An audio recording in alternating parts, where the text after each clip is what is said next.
Hello, my virtual water cooler friends, and welcome to episode 4, season 2. Well, that was season 2, season 4, episode 2. All right, let's just restart this. Holy crap! I can't do that. Episode 4, season 2. Season 4, episode 2. Okay. All right, we can. Hello, my virtual water cooler friends, and welcome to season 4, episode 2 of Into the Filmverse podcast. What is Into the Filmverse? Well, that is a great question. We're just a movie fan podcast where we just talk about all things movie and movie related. Today, I'm Mytchel Chandler. And I'm Bryce Payne. And today we are talking about Wolfwalkers, 2020, my bad, animated film. And we're also going to talk about our best films of 2022. I like how this was a struggle to start this episode. I know. We struggled a little bit. You know, we're still getting the swing back into things here, but into our second episode of 2023. Glad to be back still. Mytchel, we're going to start off. Okay. I have seen this way before you have. Because I watched this before the 2021 Oscars. Oh, God. Or was it 2021 Oscars? Not that one. No, I watched it in 2021, I believe. Right? April 2021? The one Oscars I don't care anything about. Yes, I watched. Jesus Christ, the Oscars happened late in 2021. Mm-hmm. Yeah, so, I didn't care anything about it. I was like, that's May. So yeah, I watched it in April of 2021 for the first time, and I loved it. Mm-hmm. But I was really gunning for it to win Best Animated Picture, which we'll get into. But since I had more experience, this is the movie I picked for January for Animation Month. Right.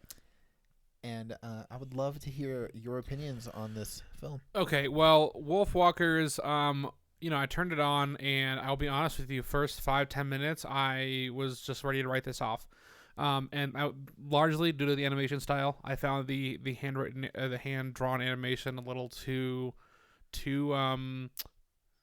basic. I think after seeing films like Into the Spider-Verse, after seeing films like Puss in Boots: The Last Wish, which I just watched, in December. But I mean, even when you look at Incredibles, or really Pixar. Pixar is the high gold standard when it comes to animation. It's hard to stomach, or not stomach, or even Studio Ghibli. We just talked about My Neighbor Totoro last week. Yes, we did. It's really hard to switch into this style of animation. And so it really just seemed lower budget to me. And so when I was watching this, I just kind of wrote it off for the first 5-10 minutes. But then it actually started getting really interesting. And I really appreciated the story. And as it progressed, I really started liking the animation style more and more. I still think it was a little bit of a detractor from this overall story. I think that it could have... experience, but I think with a better animation style, a little bit more fleshed out, that it could have even been a little bit better an experience. That being said, I did really like the story of this film. Isn't it sweet though? It is. Like the whole father-daughter relationship, Mm-hmm. and no, it's so good. So I'm glad to know that you liked it. I did. Now I watched it and I thought the animation was brilliant. Okay, yeah, see, a lot of people do, and I'm open to hearing why you feel that is. I love the color palette. I think it's vibrant. It stands out. It's unique. It does. It is an animation style I've only seen the studio do, and each of their films they do is like tweaks it a bit. Now, being that Wolfwalkers is their newest. Not their newest, because they have a new one out on Netflix. I did not know that. I just found that out. Look at that. It came out in November of last year. I had no idea. Oh, well. Okay. Now I have to go home after a podcast and watch this movie. But so this just always stood out to me. It's a very Irish folktale studio usually. Yeah. And so I've always enjoyed their animation and their little like colors. Yeah. I also so this is just a side note. I bought lights for my TV specifically for these movies that this company does. Is that the lights that that goes around your TV and they match the screen just because I love the colors. Yeah. So whenever I like test to see if my lights are working, I always put in one of the discs and just see like the colors because I love the little swirls and stuff. That's cool. But Wolfwalkers is one of those movies that when I watched it in the theaters. Oh wow. I got to see it. It was a limited run before the Oscars that year, and we went and saw it. And it is I think it's an Apple TV movie. I can see if that's where I watched it on, actually. So so it was an Apple TV movie. I don't have Apple TV, so I was just like, a theatrical run? Yeah, I'm going to watch this in theaters. I'm like, okay, Apple TV. Pfft. And so I watched it in theaters, and I loved it. I think my wife, Jada, she spent almost half the movie in tears. Wow. Like full on, just like tears coming down the face. And I remember just looking at her like, are you you kidding me? Like, it's good, but wow. Yeah. It hit so hard for us. And then, like, the whole character with, like, the mom, Wolf. Yeah. Like, and the Meredith. I think her name is Meredith. I didn't get to rewatch it for this episode. I did not have time. So I'm just doing my best to try to live off the mememories of what I saw 2 years ago. Well, I'll say that I don't remember the characters' names, to be honest with you. I usually don't half the films I watch. But I will say this, that the father-daughter relationship was really strong. So off. It's Miboga McTeer. If I listened to it, I would be like, I get it. Yeah. But yeah, I just looked at the name and I was like, I don't know. I can pronounce Robin, but well, I just really enjoyed like what the it wasn't just like the father just says to stay put and do what you're doing. Like they gave him a real reason to put her like in a certain place that he probably doesn't want her to be in. She doesn't want to be in, but like he's trying to protect her and really provide for her, and he's scared, and they allow him for a moment to be scared and to be vulnerable, and not just your stereotypical macho man.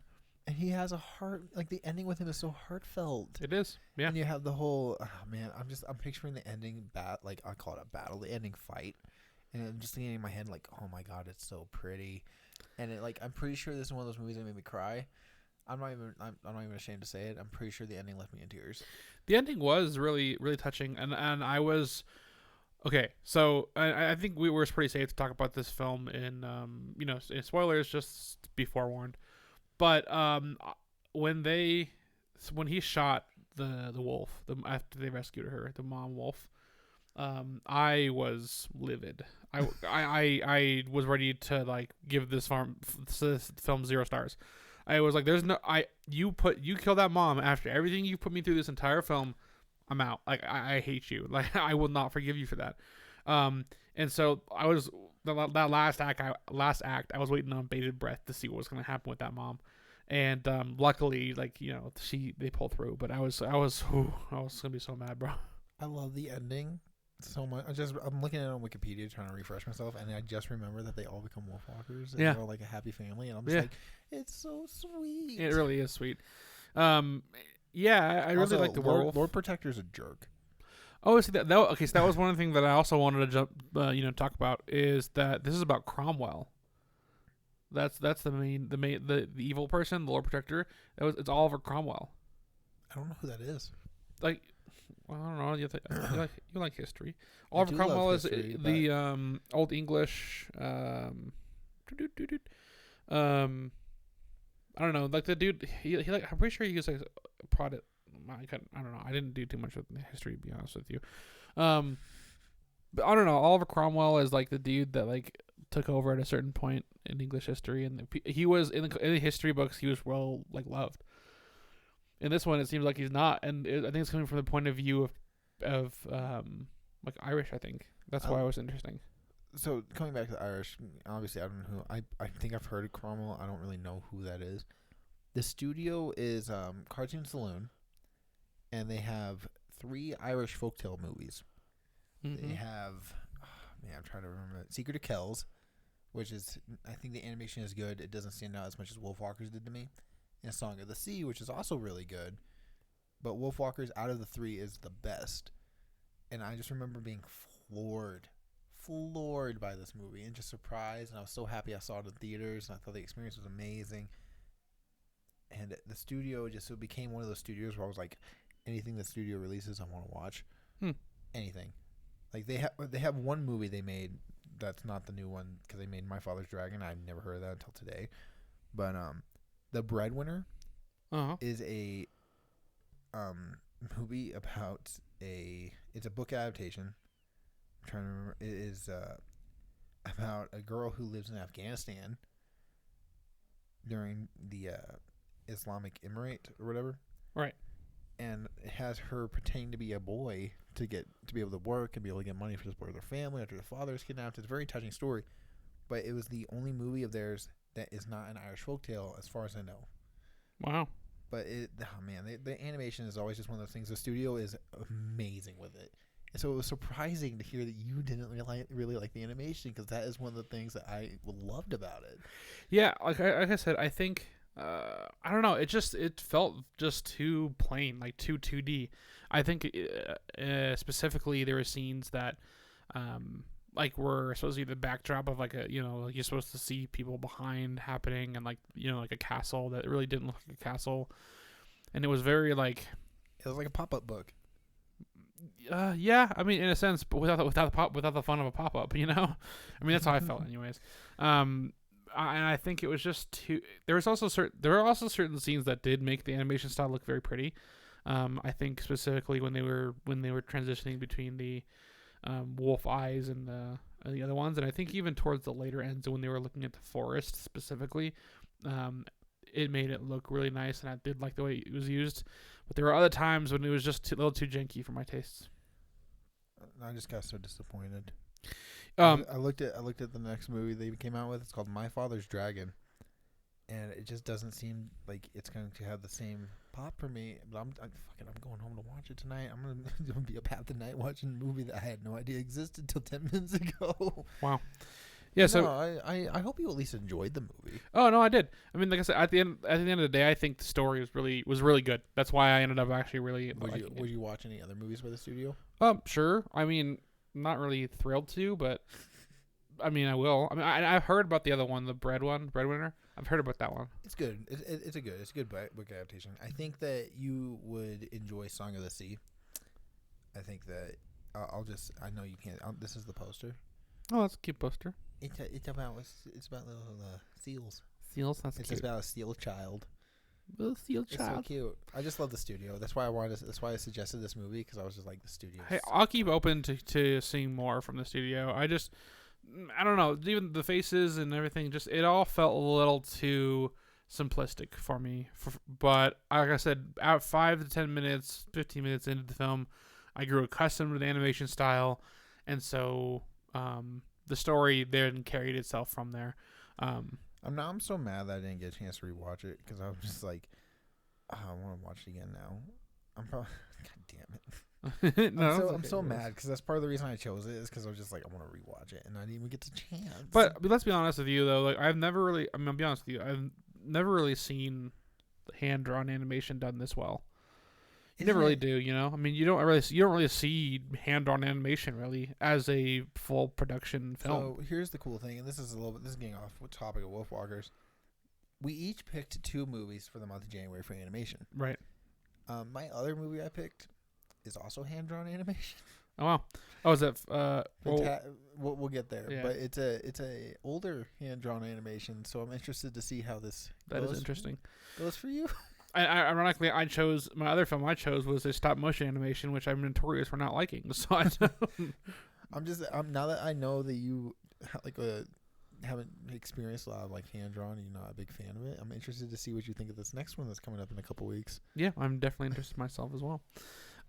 So that brings us to talking about some of our favorite films of 2022. Yeah, this is going to be a wild 20 movies. It is going to be a wild 20 movies. I think, and I may be wrong, but I'm pretty sure we only have one film on both of our lists that match up.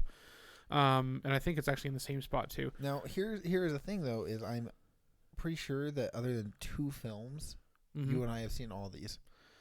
Yeah, I've seen. There's not 2 films I've seen. I mean, if not, then I'll have seen them shortly. I mean, I will watch them at some point. I know there's 2 films of mine that you haven't seen.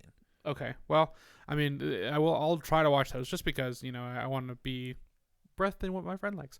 But we'll see with the Oscar nominations. That's very true. Because we'll see if you feel inclined to watch some of them, depending on if they get nominated. Well, let's go. In that case, let's go ahead and start with your top 10, and I want to hear. Let's start with from number 10, and we'll go up to number 1 of your favorite of the year. Starting at number 10, this actually was higher before the end of December, surprisingly. It came out. It's been highly anticipated for 13 years. Avatar: The Way of Water, and I am notorious for not liking Avatar until last September. Well, no, that is crazy. I'm really glad that you said that, because Avatar is one of those films that.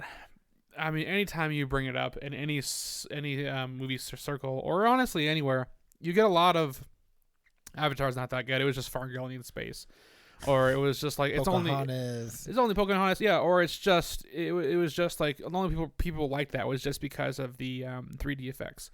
And I keep going back and forth on this, but I think that I think it's really going to depend. And Avatar is weird because we watched it in 3D. Yeah. Opening night, and the visuals are fantastic. Yeah, I agree. But I have a problem though, because I feel like this is going to be like Avatar 1, where I hated Avatar 1 until I saw it in theaters in 3D. And that visual experience of the 3D made me like the movie. See, so I don't know if I'm going to like Avatar 2 agree with you. at home.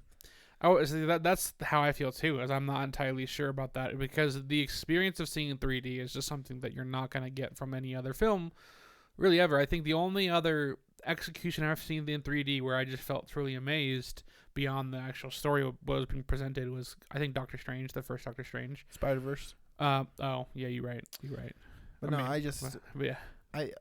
we've talked about this where I follow this person, right, and they watched this and they thought Avatar was terrible, just to get slammed online.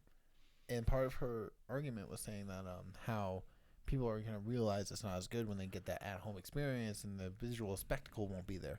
And I was like, but we know that. Yeah. Like, we are aware that that could be the case. But as of right now, with that being my only experience of the movie, it is my 10th favorite movie of the year. Yeah, I definitely see that. And it blew my mind. Like, the visuals. I could see. Yeah, no, I definitely understand where you're coming from on that. And moving on, because I'm sure everyone on the internet has talked Avatar to death. I know. This one I actually didn't check out until the end of December as well. There's a lot of actually almost half my list came into December. Mad God. Okay, so this was a film that I was gonna check out, but then I didn't because I learned that there was like no speaking lines, and again, I don't know what it is with me about stop motion animation. It just does. I don't like it. But what did you think? This took 30 years for this guy to make. Dang. 30 years. And here's the thing. It's Impressive. A Shudder film. And Shudder is notorious for like their cheap ass horror films. Yeah. Pardon my language. I'm trying to stop that. But it's cheap horror. All right. But Mad God blew me away. And here's the best part. There's a lot more nudity in this movie than I thought there was. I wouldn't expect that. No. But there's like creatures and stuff with just things hanging out. And I was like kind of shocked. But here's the best part. I watched this with my 17-year-old sister. Oh. And of course, I watch anything. I don't look into what's in it. I don't do parental guidance. I just pop that. I'm gonna watch it. I'm gonna put it in the Blu-ray player. And I watched it because I got a physical copy because I'm a physical person. Yeah. So I watched it and I was just floored by how great the animation was, by how fantastic and creepy everything was. And I loved. Does it have a decent story? Or do you know what the story is? Or was it just visually appealing? Look, man. Look, man. I don't know what I watched, but it was cool. I could not tell you what metaphors is trying to tell you. I could not tell you what like the bigger message is. But what I can tell you is some of this claymation and some of those models are really good.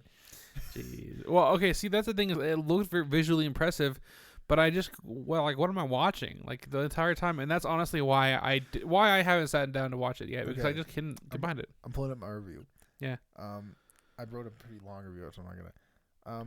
People that basically, I follow a lot of people that did not give this a star rating. They marked it as watched, and because of how weird it was, they're wrong. It's amazing. But, it is full of I said Mad God is full of disturbing imagery, creatures doing ungodly things, and zero spoken words. Yeah, I mean, that's exactly what I pictured it being, so. The hellish landscapes projecting a sense of hopelessness and despair.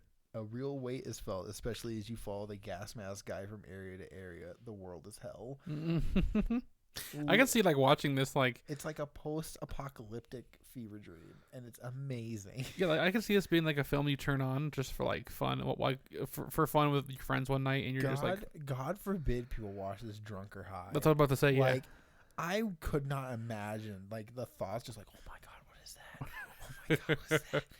But I watched it, and I just sat there, and I was like, you know what? I'm vibing with this. Like, this is just clicking everything I need out of an animated film like this, and I loved it. That's cool. I like that. Oh, it's so good. Now, moving on. This one came out in December. It was one of the final films of the year. Okay. And I know it's on your list. I hope it's on your list, because we're going to find out Puss in Boots: The Last Wish. Wow. Yeah, okay, here's the thing. Already on your list, I say we had one in common. All right, we're gonna tell you we have more than a few in common. Puss in Boots. So Last Wish. Yeah. I mean, I agree. I mean, it's definitely really good. I'm not gonna spoil too much because I know that a lot of people haven't seen this yet. Right.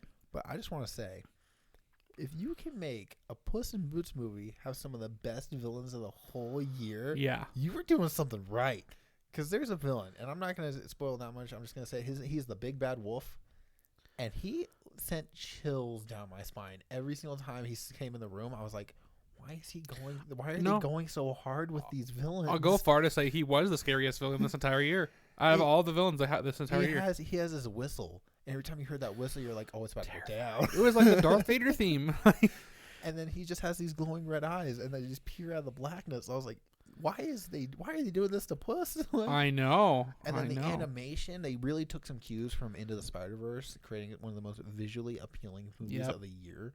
And I want them to do a Shrek movie with the same animation because it will make so much money. I think it would. No, you're right. And I think well, specifically if we, obviously good story, but I think we also got to see this in 3D, and I think going along with what Avatar did really well, this really I really popped in 3D.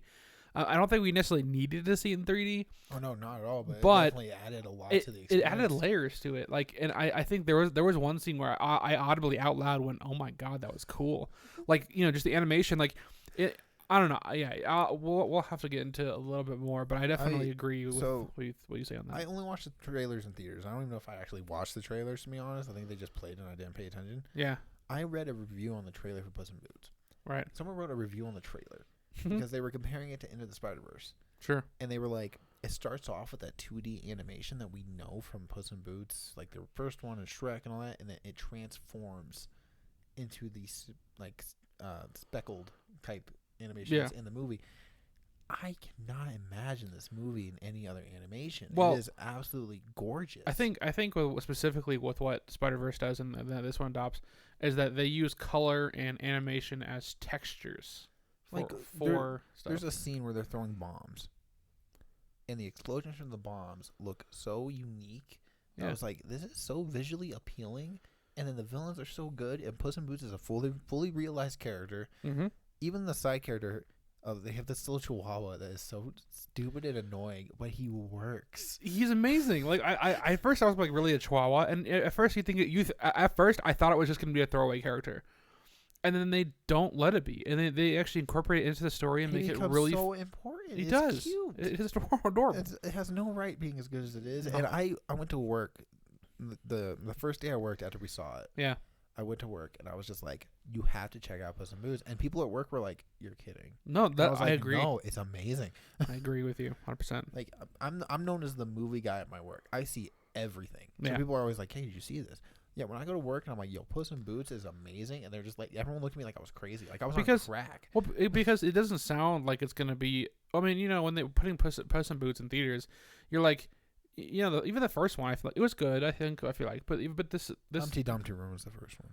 I don't know. I haven't watched it in a long time, so Humpty Dumpty Room was the first one. But I feel like, it just doesn't seem like a film that they were making to make a really engaging, fun experience. It almost feels like they were making it because they were trying to use an existing IP and create something that they can make some money off of with kids and stuff like that. Something that I think that they thought were like, what would happen with Sonic the Hedgehog 2? But no, they really put some thought and time and effort and really made this film more than just a kids film. It goes beyond the kids film though, because there's scenes there that like specifically cater to adults where like adults in our theater were laughing because it was just like, did they just do that? Did they just do that in a Puss in Boots movie? What? And I guess, but when I say, and I think a lot of people when they mean made for kids, I think what we're trying to say is it's more a film targeted to younger generations. Well, no, I mean more so. What I'm saying is they make cheap jokes, really unclassy, not classy, but really more just they favor like cheap jokes over substance. In the story. They think kids are stupid and can't understand deeper things. Exactly. Yeah, and so they favor that over a good story. And so I think that's what people mean for kids. Anyway, moving on from Puss in Boots. Yeah. This next one was very highly anticipated for me. Okay. I went into it expecting a lot, and I got everything I was promised. Darren Aronofsky's The Whale. The Whale. Yeah, that was a great film. The Whale is a fantastic movie. That was a good movie. And I don't understand a lot of the hatred it got. Because I feel Brendan Fraser, first off, makes the movie. Makes the movie. It's his best performance of his entire career. But people seem to be hating on it because he is not a actually morbidly obese man. And people are like, well, he's wearing a fat suit. And I was like, who cares as long as he's doing a great job? They got the right actor for the role. That's part of acting. Yeah, exactly. Like, God forbid you get the right actor for the role. But he is so... the character that he plays is such a loving... like man who deserves love and is so scared to let people in that by the end of the movie I was so emotionally attached. You can attest to this. When the credits started rolling, I just sat there in silence.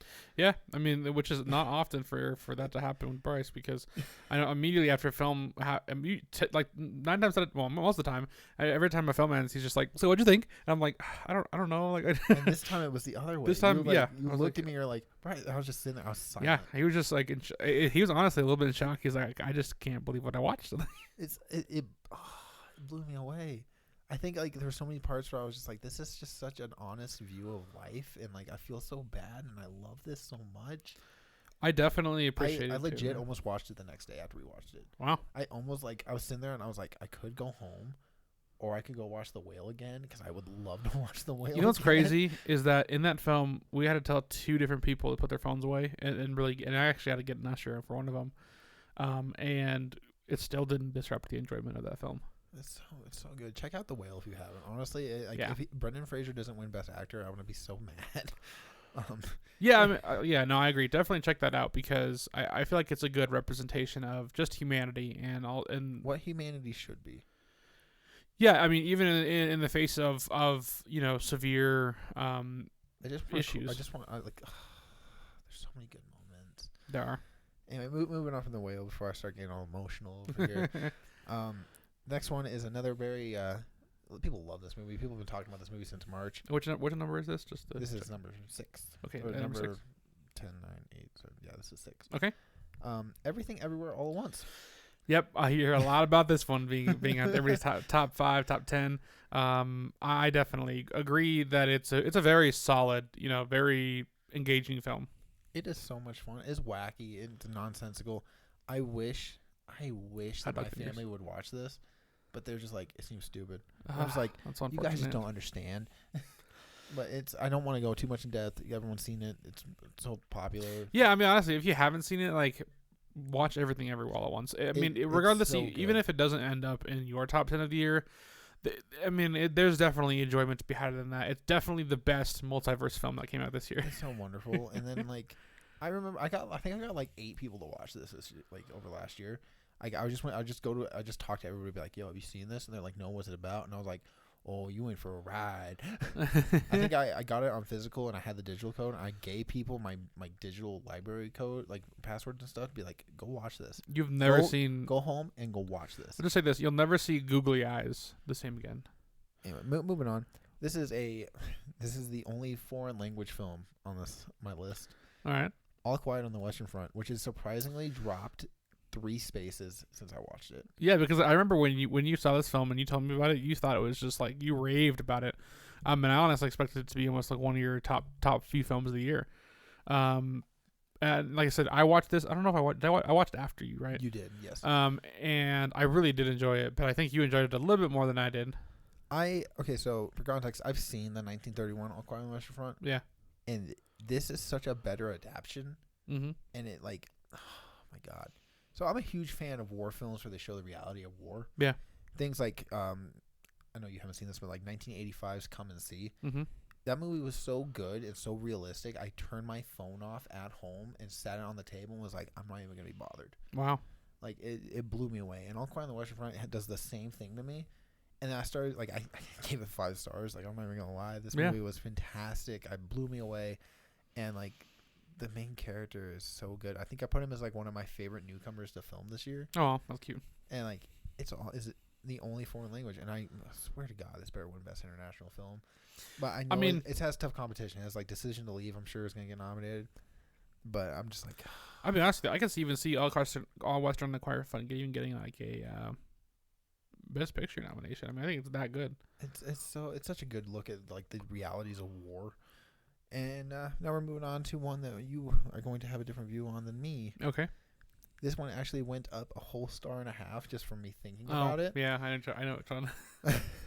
Like I haven't said it yet, but I kid you not, I sat there and at first I was like, you know what, Bryce? You know what? Actually, hold up. I'm just gonna go cut my fingers off and throw them at you because I don't want to talk to you anymore. No, I absolutely like. The more I think about this, the more I love it. It's the Banshees of Inisherin. Yeah, no, that. Okay, before we say even say anything, I did like this film, and I do like it. I thought it was. I did. I think it's gone up like 30 spaces on my rating. Yeah, I think it really went from like my 30s or 40s to like number 4. I get why though. Like I get the love for this film. I do. Like I'm not gonna like sit here and pretend like I don't know why, because I do understand it. Like I understand the friendship and the beautiful nature of it, and the cinematography is top notch. Let's be honest. I want to go to Ireland so bad. Dude. Yeah, I mean, like it pictures it perfectly. I think that the dialogue is really fun and engaging. I think the reason I knocked it down a little bit was just because of the ending and where I wish it could have gone. I think it fell off a little bit for me. I remember we were talking about that, and you were like, it was just starting to get to where I was really into it, and then it ended, and I was just like, I thought it was okay, and then I started thinking about it. I was like, why is it so good? Why is it on my mind 2 months after I've seen it? Why do I keep thinking about this movie? Why is this affecting me the way it has? Yeah, I still haven't rewatched it since we saw it in the theaters, but I'm like, I want to, just because I'm like, I'm afraid. I'm afraid. You're afraid to watch it. I'm afraid that I'm gonna watch it again, and I'm just not gonna like it. But I'm like, the more it sat with me, the more I was like, it never got out of my mind. The more I thought about it, the more I was like, oh my God. I picture it right now. This is gonna be in the Oscars. I think, man, it's gonna be a tough competition for Best Picture, Best Actor. It's gonna be a tough competition for Best Picture. But I know it's gonna be nominated for like 1,000%. And then moving on to what I'm a sucker for, movies about movies. Mm-hmm. The Fabelmans, Steven Spielberg's movie about his life. Let's be honest, I wanted to actually, again, I did like this film. I just wanted to like it more. I wanted more to happen. I wanted to keep going, and it just it ended, and I'm just like, no, I want more. And I guess that's a good testament to the film. But again, at the end of the day, I was left not fully satisfied. I think it's so funny because I remember it ended, and you were like, what? And I was like, I could have sat here for another 3 hours and watched this. I don't even care. These characters are fantastic. The Fabelmans are amazing. Seth Rogen's in it. I love Seth Rogen. How you put Seth Rogen in not a comedy film and make him comedic, but also not the star of the show, but also not detract the fact that Seth Rogen's in a film? Only Steven Spielberg could do that. It's so sweet, and then it's just the magic of cinema, dude. To be Movies a kid and have your parents support your dreams and full on, and then not understand you but still support it. Man, I wish I had that. Yeah, I did like that. God, it's so good. And then the ending is just it ended right where I agree it could have done more. I agree with you, but also I was well, I'm good with it. It's just because I think we got into the adult or the not adult. As soon as he starts following his getting to where he can do his dreams, and and it's one of those things where really there, but I was still the journey was good. Yeah, it 100% was. I wish there would be a sequel to this, but I guess that's just Steven Spielberg's life. So get the making of Jaws.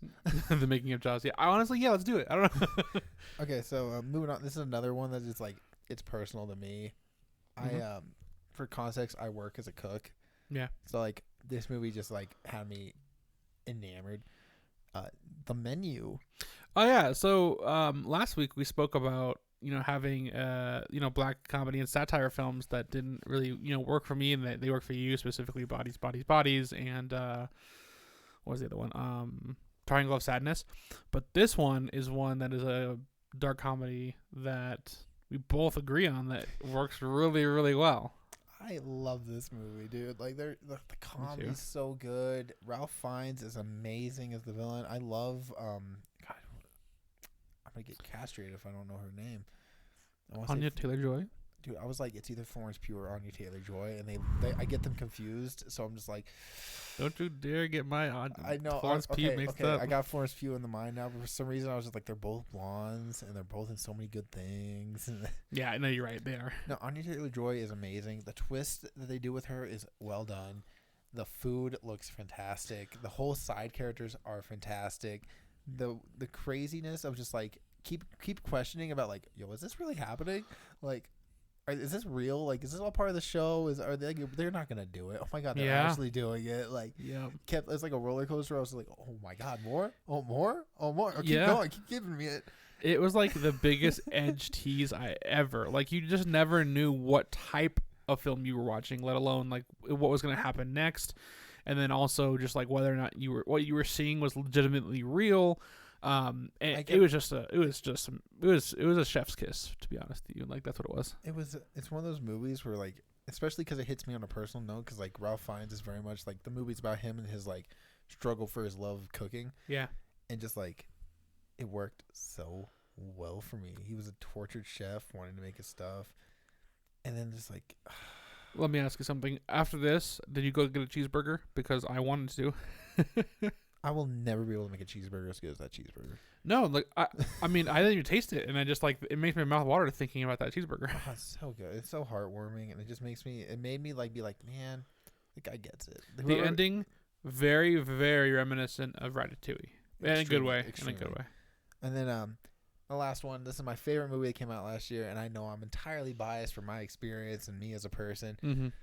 Clerks 3. Hey, Clerks 3. Now, I will say that last year was a Kevin Smith year for me.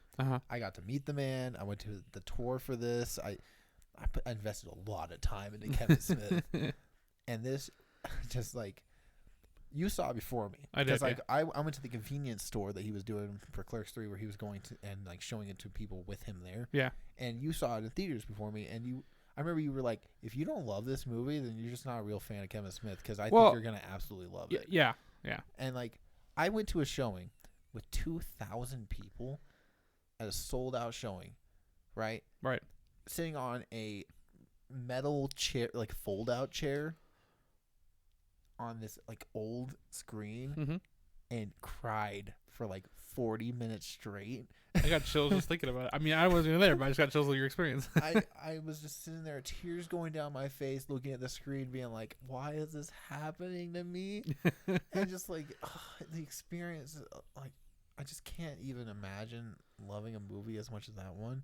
And like, you gotta think, Kevin Smith is not known for his emotional like grabbing of in films. He's not good at it. He's not.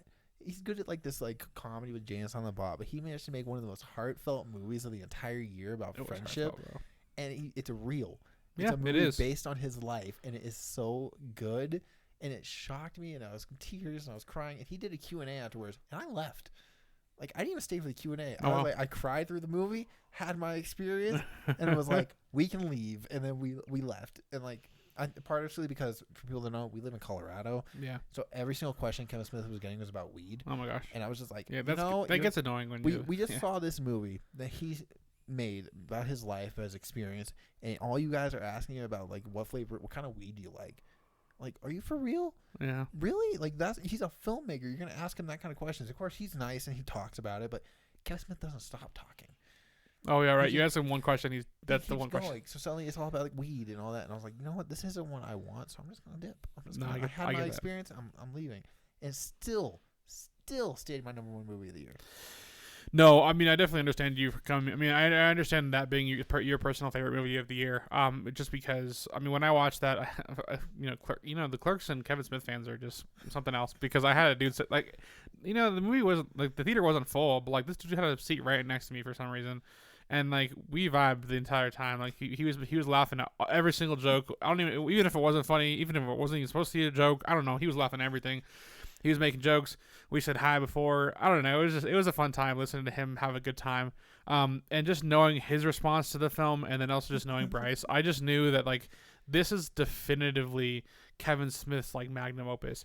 And I think honestly, yeah, I would say that. I feel like I don't think he'll ever do a movie as good as this. And I love Kevin Smith, and no matter what he does next, because he's already revealed the next 5 movies he's trying to try to do. Because and the reason I put this as magnum opus is because you've taken a franchise that you've had for how long? 1990.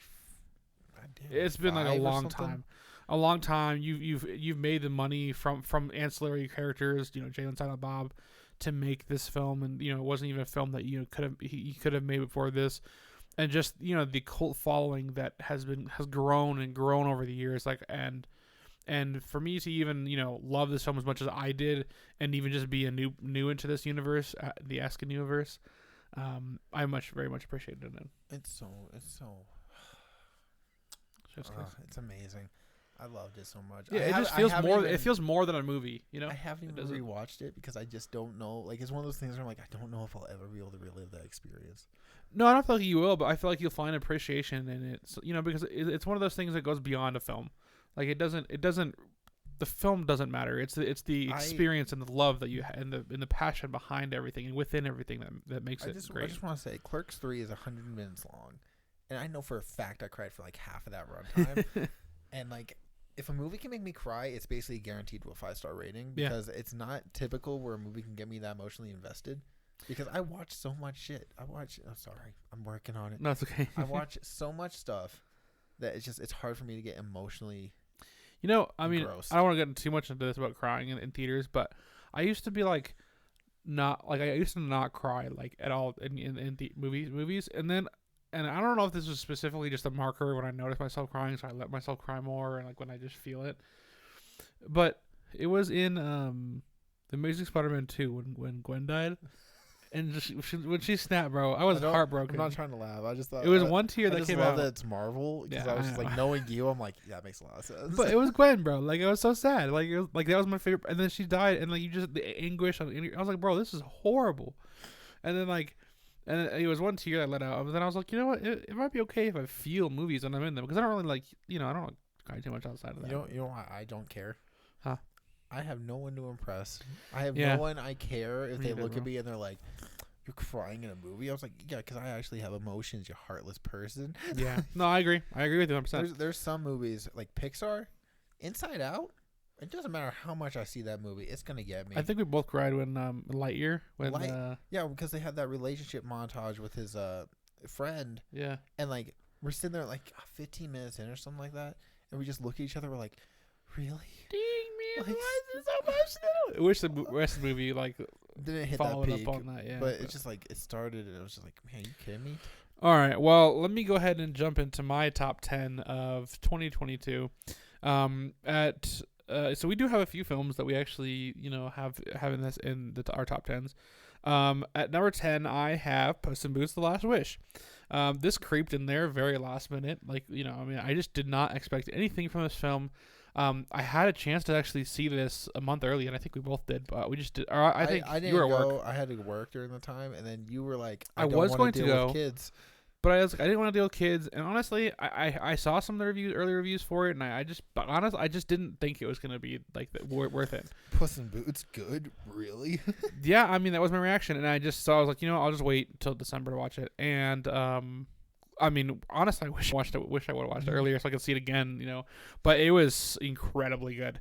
We talked about it before, but honestly, what I really wanted to mention is the characters and dialogue in this film are so good. As much as they, have a lot of the kid animation and the kid jokes, they also have a lot of stuff in here for adults to enjoy too. I just want to say, so I had to go to the bathroom. Yeah. And I tried to pick the best time to go to the bathroom. No, there was no best time. There was no best time, because I came back and my wife was like, "Yo, you missed this," and I was like, "Yeah, no." As soon as you left and that you missed that, I'm like, "Damn, that sucks," because that was a cool. I mean. You really, anytime you leave the theater, it kind of sucks, I feel like. But, I mean, I feel like that's when, that specific moment, though. I tried to find the slowest possible scene where I was like, I couldn't possibly miss anything that important at this part. And as I was leaving, but that's the thing. I heard them be like, the scene. I was like, yeah, screw it. I'm already gone. Well, so there's that. But then, the characters were, all super good. Even the villains. Every single one. There was multiple villains in this film, all antagonists, but they all had their own motives, and they all were, whether or not they were doing their correct like being overtly like villainous, or whether they're not, they were having like a separate motive. It was all great. And I just really ended up enjoying this film. Very well done movie. At number 9, I have a one location shot film, and I was super surprised by this film. Actually, I'm actually super surprised it's still on your list. It's still on my list because I mean this started out like it's been slowly creeping its way down my list, but it's still at number 9. But we watched this in I think in like February. February, yeah. The Outfit. And this is basically about a seamster, or basically a person that makes outfits. And Taylor, that's it. Taylor, and well, I feel like there's not Taylor. No, there was a specific thing. He's not. There was a specific like word he said he was, because I know he keeps saying it too, and like it's been so long since I've seen it. I'm just like. But that being said, this is a one location film. Basically, it's all filmed in his shop, and it's basically him and the mobsters like basically trying to get this briefcase from him, and he is trying to basically not die. And it was so great, from the mystery of it all to the end when he basically pops off. I loved every bit of it. So when we watched it, I think we watched it as a double feature with another movie, but I cannot for the life of me remember what that other movie is. I know I didn't like it. And then I was so upset because we watched that other movie, and I think it might have been Sonic. It may have been. I'm not sure. But I remember just being like,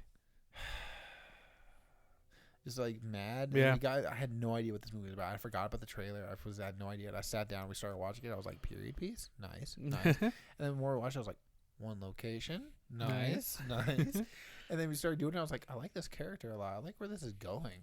I like what's happening. And then like as stuff kept going on. And I don't know, it's been like a year. Can we spoil stuff? Yeah, let's go. Yeah, we could talk about the outfit. The guy like has this part where like he's doing all this stuff, and he's like been orchestrating this the whole time. Yeah. And, like it's just like, are you kidding me? Right. And then there's a scene where this like gangster comes in, and he's like, I'm gonna mess you up. And the guy rolls up his sleeves, revealing all these like old school mobster tattoos. This movie was made for me. I haven't watched it since then. I haven't either. Right, which I need to, because I really ended up doing this. But so honestly, the biggest part of a movie for me that really makes or breaks everything is the ending to me. You can have a mediocre film. Well, I mean, as long as the movie's not like horrible during the beginning and second act, but like no matter what you have, as long as the ending is super great, you can leave with a positive experience. This took the film from a really good experience to another level. My jaw was on the floor for the whole third act. I was just like impressed at what was going on, from the twists to the to the action that ends up happening that really wasn't there for the rest of the film, but it really just led up to that, and he goes off. He went off. It's fantastic because he rolls down those sleeves, and then like here's this little old man, this Taylor, and he rolls down those sleeves, and he's like, "Yeah, I've been through some stuff," and you're just like, "What?" You're like, "Yes, sir." And of course, me going into this not knowing anything, I was like, this is an amazing film, right? Like fantastic, and I love seeing it on your top 10 because I'm pretty sure I don't want to say it's like at 11, but I think it like barely missed that on my list. I was just so darn impressed by this, and I think it was because of the ending that it's still that high. I'm actually checking right now because I'm just like, I know it's up there because I listened to it is number 12. Yeah, I mean, see, it's high up there. It's just hard to beat. There's so many good films this year. Now coming in at number 8, I have a film that I honestly did not expect to be anywhere in this top 10, and probably not in a lot of your top 10s, but it just is fired on all hilarious cylinders for me, and that is The Unbearable Weight of Massive Talent, starring Nicolas Cage. The Nicolas Cage movie about Nicolas Cage. Yep, the Nick Cage movie, exactly. It's so good, and I know that we're in the minority. Yeah. I know all of our friends when we watched it were just like, the movie's terrible, and we're like, what? Look, you have Pedro Pascal, and coming off of The Mandalorian, I was just eating, I was just waiting to see more of him. So I'm just so happy that I got to see more of him. And then you have Nick Cage, who really has been in this just sort of like, I wouldn't say I would say a slum just of content. Really, it's just not great stuff. He's just saying yes to everything. Yeah, and I mean it's been that way for the longest time, and you kind of just like Pig came out, we saw that, and I kind of just I don't know, I wasn't expecting much from him. in this, but the trailers look bonkers. And let me tell you, this film is extra bonkers than the trailers make it look out to be. I mean, you have a scene of Nicolas Cage kissing Nicolas Cage. He kisses himself in this movie.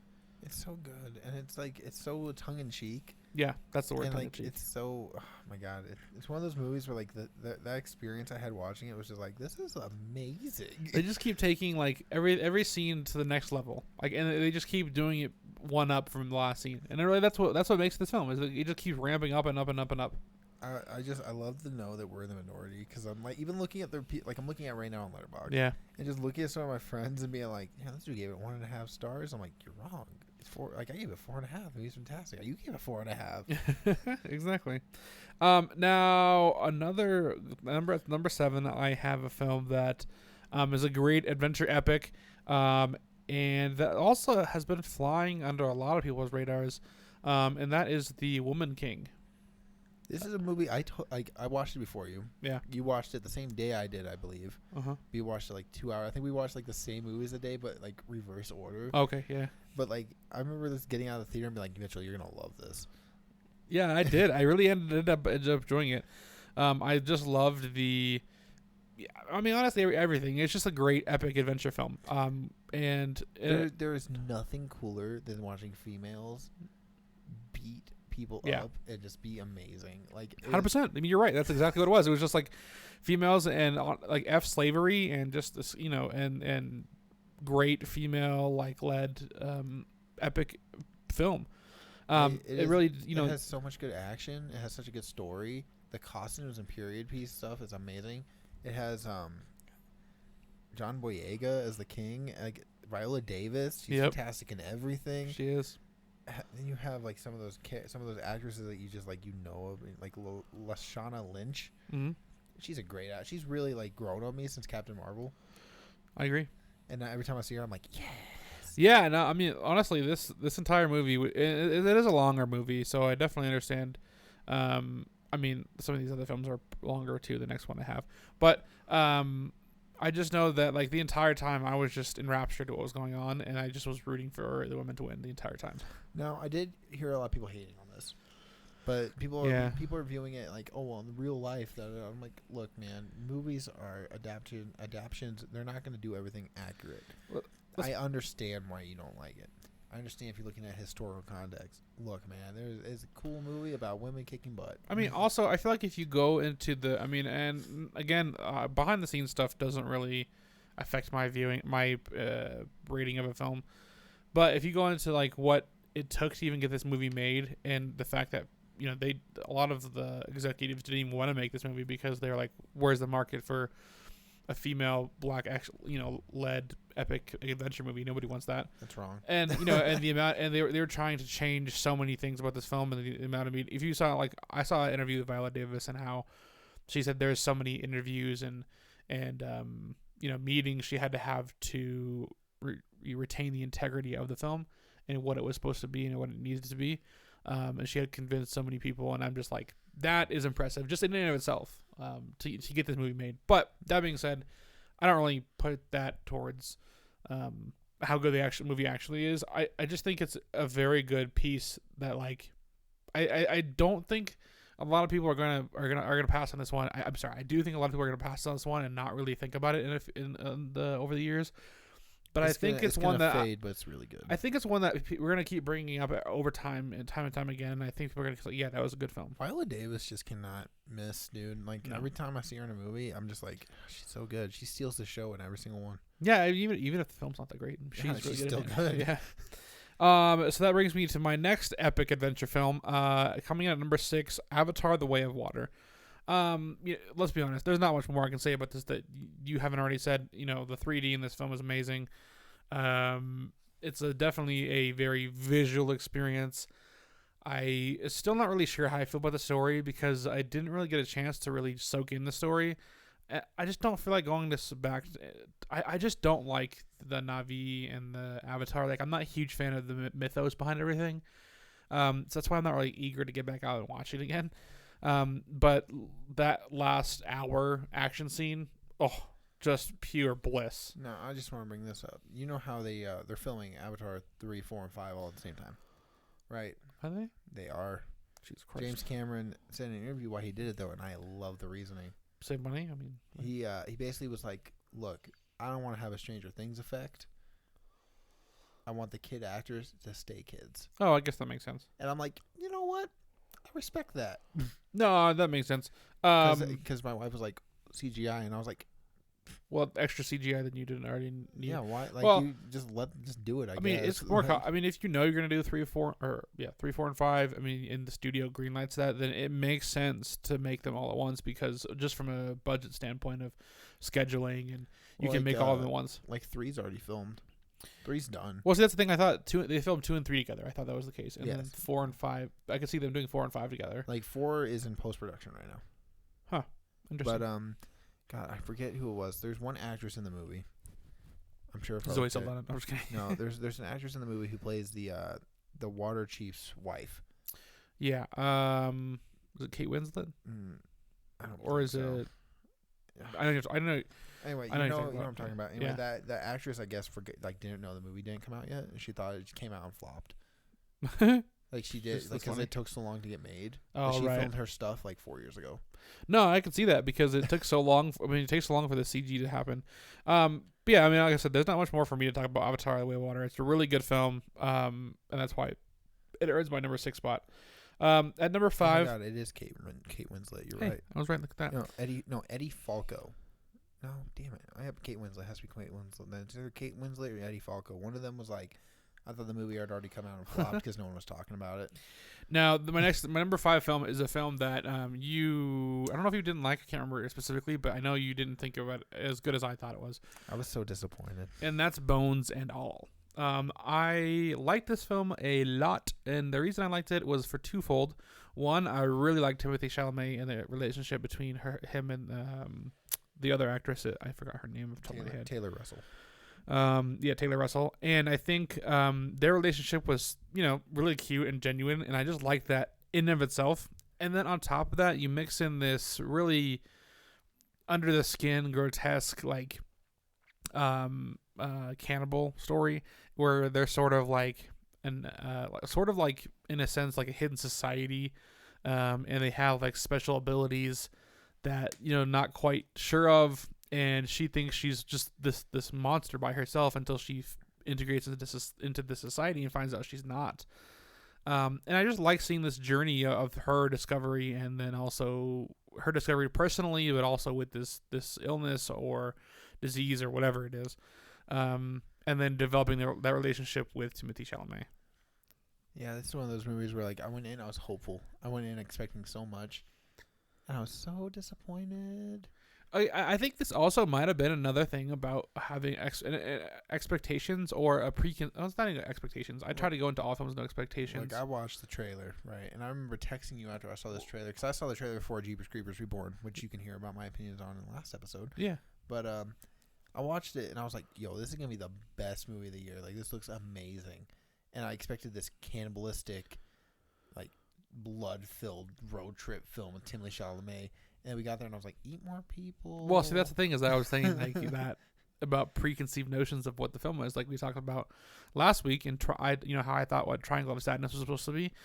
In this film, I thought that Timothée Chalamet was a cannibal and just trying to he was a stalker going after her, and so that's why it blew my mind when I saw her eat that chick's finger. I mean. Spoiler. I don't know. I don't think it's in the trailer. I think it's well, see, that's the thing. I didn't watch that part of the trailer. I didn't know, and so when I saw that in theater, it blew my mind. And so I remember looking over you just being like, and I was just like, Mytchel, like that's literally in the trailer, bud. Like, that makes sense why you didn't react as strongly as I did, because my mind was blown. I did not expect that, and because I didn't see that in the trailer, I didn't know. I just fully expected this to be like a stalker film where he was a cannibal and she was trying to escape him or something like that. So for her to be a cannibal too, I was enamored. I was like, what is going on? And then from there, it just like they kept layering on interesting things for me to keep thinking about. I was just so sad that they eat more people. I was just like, why do you only kill like one person every 30 minutes? Like, come on. You're cannibals. Eat people. Okay, so this is my next film, and I'm just looking at it, realizing that it wasn't even on your list. No. And I'm very surprised. Because it dropped a lot. Yeah, because this was a film that we both had number 4 for like the entirety of 2022, and then apparently it just disappeared. Because it's still my number 4, and it probably won't change. And that is, you want me to tell you where it is on my list? Yeah. Where was it on your list? It is number 11.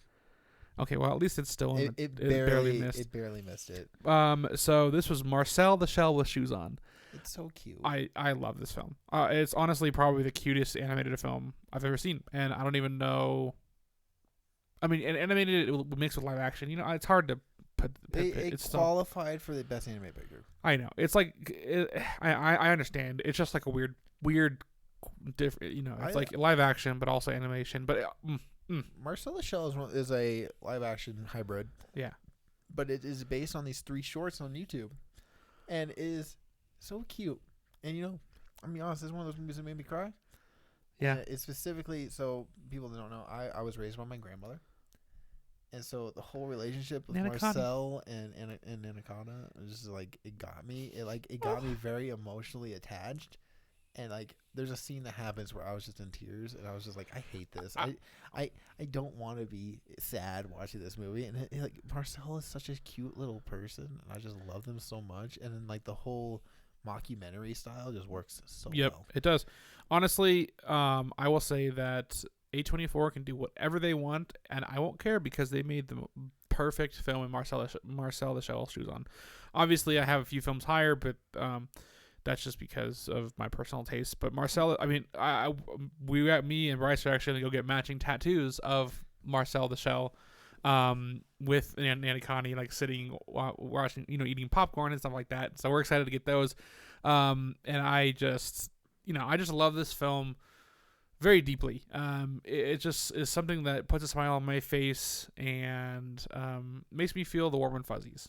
There's a reason that's on Letterboxd's top 250 movies. Yeah, I would recommend checking this film out. Like, it has a solid 4.3 on Letterboxd. If you haven't watched this film, get prepared. Just cuddle up with your cozy little blanket and be prepared to be happy. And now at number 3, I have something that is just gung ho, all action, no frills, and that is Bullet Train. Bullet Train is so good. At number 3, I have that. I mean, I don't even know where to start with this film. First, let's go with the fact that this was nowhere on my radar whatsoever. I watched it. I remember seeing trailers and just wanting, being like, this looks pretty good. Exactly. But it wasn't like one of those things where I was like, yo, I'm going to go to the theater opening night and watch Bullet Train. Yeah, exactly. Like it definitely felt like oh, this could be a cool action film. Brad Pitt. Yeah, I mean it looks alright. Like it's kind of weird looking. What they did with what's his name? Kick-Ass. The guy Aaron Taylor Johnson. It honestly was him, and then Brian Tyree Henry as Tangerine and Lemon, and then you had Brad Pitt as Ladybug, and then honestly the rest of the cast. Just this eclectic cast of characters, and they just was so bonkers. Everything they did was just top notch, insane. The jokes always landed for me. The action is crazy, and then it doesn't. Normal action films in this sense they would normally just end pretty tamely, but this took the third act and it took it up like 10 notches. And that's honestly why I appreciated this so much. You rewatched this with me. You liked it so much that you went with me to see it again. Yeah, I went with him to see it again, and I watched it again at home recently too with my sister. So I've seen this film. I saw this film 3 times in 2022, honestly, and I would watch it again tomorrow. I love this film so much. I am like one of those people that's really like just wanting a Limited Tangerine spinoff. Like I don't care. I know what happened in the film. Right, I just want it. I want it. I don't like. You could. It's literally just be the funnest. Like more. This would be the most fun thing they could do, and I'd love it. Like, me too. Brad Pitt's the star. But see, the thing Aaron is, Taylor that's the Johnson thing though. Steals the show. Well, see, that's the thing. What I wanted to say is, I feel like the trailers and everything set it up for Brad Pitt to be the main thing, but the movie has every single character gets their own. They feel like the main character. Like it doesn't feel like any of them are side characters. I don't know if you felt that way, but I feel like the way they set up the characters and they introduced all of them, it felt very Quentin Tarantino-esque, and the fact that none of them are really.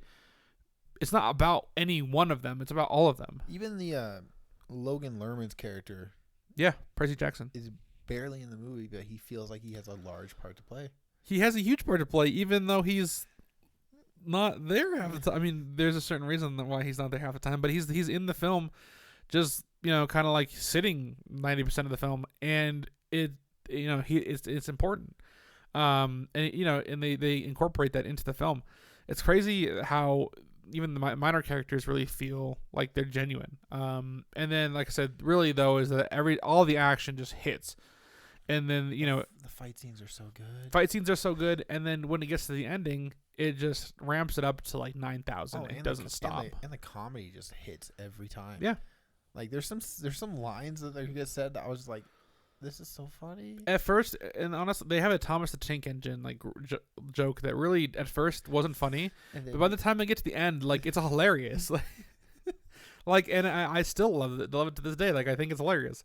Are you a Diesel? Probably. I don't know. Speaking of Diesels, this man himself, this man's a Diesel. We all know he is. The Batman coming in at number 2. My top films this year. I love the Batman. We've been fighting about this all year. I love the Batman. We have, but we've been he's fighting about it since, or not, like for almost a whole year now. We've just been like going off and on about this because you're just like, every time you look at my 2022 rate, you're just like, how is this so low? And I was like, look, man. And you're like, no, it's so good. The Batman is amazing. Like I love Robert Pattinson as Batman. Bruce Wayne, I don't think he knows how to be Bruce Wayne yet, but I'm sure he'll figure it out. Well, see, that's the thing though. Bruce Wayne is a facade for Batman, and I mean, I could get into the minutia of the specific movie, but I just love that he doesn't pull his punches, and that it definitely feels visceral and real, and everything from the style of this film to the music to the action to the actual characters themselves. I was just enthralled the whole time. I know I saw this a few times too. I saw it twice. And I definitely plan on watching it again here shortly because I've only seen it once and I was kind of bored. See, I don't know. I feel like there is. I mean that's fine if you felt that way, obviously. But I just we also didn't see it together. I feel like we did. We did. We did. Oh no. Okay. Pretty sure we saw it in an early screening too. Oh yeah, we did. I remember that. We did see an early screening. I don't know. I just really love this film. Love this movie. I love Batman, and I've just been waiting to see a Batman film that is not The Dark Knight because I didn't really. I will say I do think it is a beautiful movie. Yeah, it's beautiful, really, and I just didn't click with me. No, I'm excited for the sequel. If they do the Batman 2 and it has Mr. Freeze and all that, I think that'll be pretty dope. Yeah, no, I definitely agree, and I do think that some of the detracting factors is that maybe I wish there was a little bit more action. I think the Riddler just like doesn't work for me as a villain, yeah, especially because it's just like in my mind I was like he's just Jigsaw with extra steps. No, you're right though. I mean a little bit, but yeah. So Batman, love it, love the aesthetic, just love Batman in general. And at number 1, this is gonna come at a surprise to no one for a lot of people. My favorite film of 2022 was Top Gun Maverick. I remember you watched this and you were like raving about it, and I didn't want to watch it. I was like, I was pushing this off so bad. Like, I didn't go to see it with you. I was like, I really don't care about Top Gun. I was like, screw it. You say it's so good. Everyone's saying it's so good. I'm gonna go watch it. And I got out and I was like, dang it. It was so good. Okay, let's lay the groundwork. Top Gun, the first film. It's okay. It's okay. It's average. Okay. It's an average 80s film. Top Gun Maverick, though, this film just defines cinema or the movie going experience and why it's so fun. I cannot just help but having a fun time when I left the theater, or just feeling that I had such a fun time. From the very beginning, from the music, from him defying the orders, from him defying, saying like, there was one specific line in this film that was like, where he was like, he's being replaced by drones in the future, and the guy's like, we're not gonna need you soon. He's like, or your program's gonna die soon. He's like, yeah, maybe sir, one day, but not today. And he like goes on, and I'm like, it's so cool. But I feel like it was a metaphor for the film, for like film industry too. It's like, you know, everybody keeps saying like the cinemas are dead, and it's like maybe one day, but not today.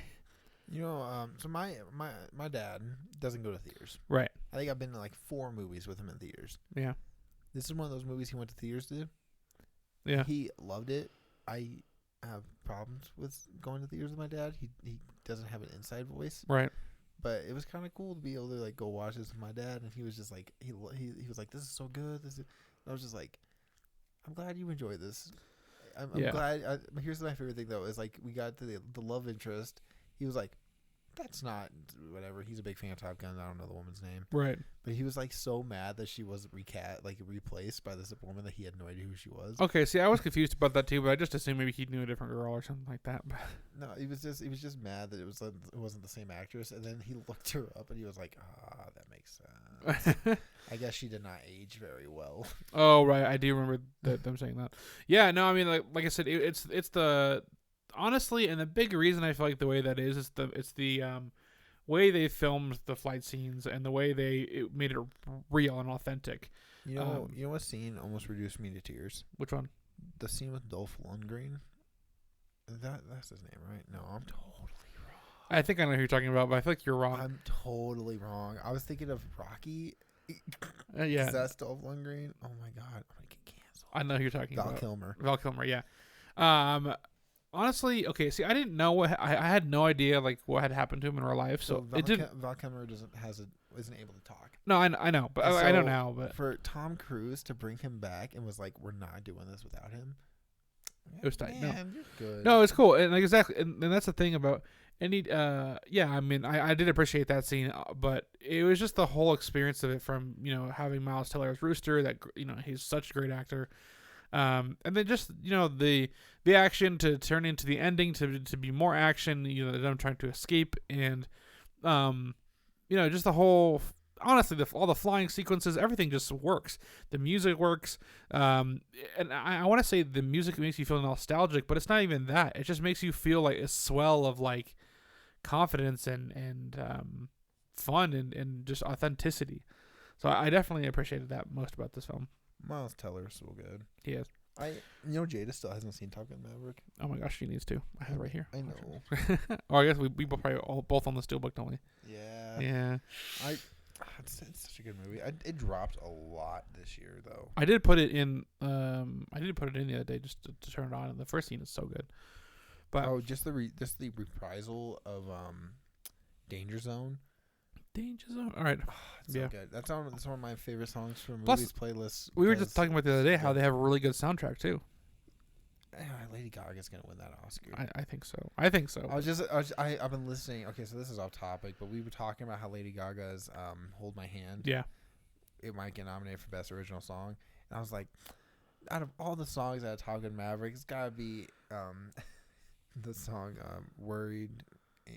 God damn it! Now I can't remember. Something with 7 or whatever. Like, I don't know. I'm tired. Okay, so I'm sorry, but I can't remember it. But it's a song by. They did the beach on the beach scene. Yeah, the beach song. Yeah, I know what you're talking about. It's like Party 77 or something like that. I forgot the name of the band. The band. You know what's sad is the band's from Colorado. Is it really? Yeah. Oh my gosh. And now I'm just like. It's like. We're just taking a second here to like try to figure out. It is I Ain't Worried by One Republic. I Ain't Worried by One Republic. Yes, One Republic's from Denver, but yeah, I Ain't Worried was my favorite song, and then like yours just Hold My Hand. And I was like, I don't even know if I've heard that song. And after listening to it, I was like, I still don't really like it. But then the short list came out in December for like the nominations, and Hold My Hand was on the short list, and I was just like, dang it. No, I'm telling you, like whenever I hear that song, like I think about movies and I think about the magic of cinema. But it just made me all sad right, guys. Because I was so sure, and then like the short list came out, and I was like, Mitchell's right. Well, if you want to find out like what other films we rated this year, Bryce has like 160 of them. I have like 168. Hey, I was close. 168. I'm sure 168. It might be a little bit more. I'm hovering around 120. So yeah, just go ahead and find. Don't think that's a flex with me. A lot of those are trash. Hey, but you can see what trash films you watched and what you shouldn't watch. You can find him at Payne Reviews, Payne Reviews, and it's on Letterboxd. And you can find me at Mytch Reviews, Mytch. or you can also find me on Facebook, Instagram, Twitter, at author Mytchel Chandler or at Mytchel Chandler. Just search one of them. Make sure you put the MY. And Bryce, where can people find you online? You can find me at Sand Green Films on Twitter. I haven't figured out how to change that. I've been trying to. I'll look into it. I've been using Twitter a lot lately. Look at me. I'm getting better at it. Too. Instagram at Pain Love Cinema, and yeah, I think I use TikTok sometimes. Sweet. And then I guess if you also want to follow us on TikTok or Instagram, YouTube, Twitter, wherever you want to find a podcast at, we're also there. Just search Into the Filmverse podcast. I'm sure we'll come up somewhere. Our logo should be the same across everything.